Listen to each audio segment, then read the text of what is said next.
Weather, serbisyong totoo ng GMA News. Good morning mga kapuso. Wala pa rin pong inaasahang masamang panahon o bagyo ngayong unang linggo ng pagbabalik eskwela. Pero ayon sa Pag-asa, nasa 2 hanggang 3 bagyo ang maaaring pumasok sa Philippine Area of Responsibility tuwing buwan ng Hunyo. At karaniwan, lumiliko at hindi naglalandfall yung bagyo dito sa ating bansa. Pero kung maglalandfall man ito, posible pong tumawid dito sa Luzon, kasama na ang Metro Manilang maaapektuhan.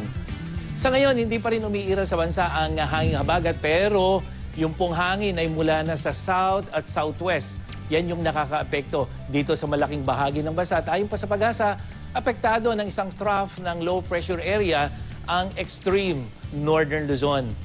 Ngayong araw, dapat maging IM ready mga kapuso sa mahinang ulan o di kay thunderstorm ang mga taga-Luzon, lalong-lalo na dyan sa may hilagang bahagi.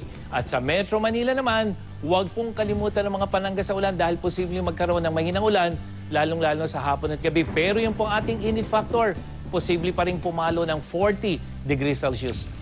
Mahihinang ulan naman ang posibleng maranasan dyan sa may western at eastern Visayas at dyan sa Mindanao, ang northern at eastern section ang makakaranas naman ng hanggang katamtamang ulan.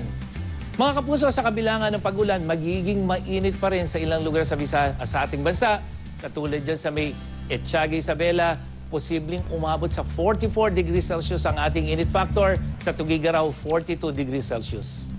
At yan ang latest mula sa GMA Weather. Para sa iba pang weather update, bisitahin ang I Am Ready website at social media account. Ako po, si Nathaniel Cruz. Magplano para sigurado, I am ready. Serbisyong totoo ng GMA News.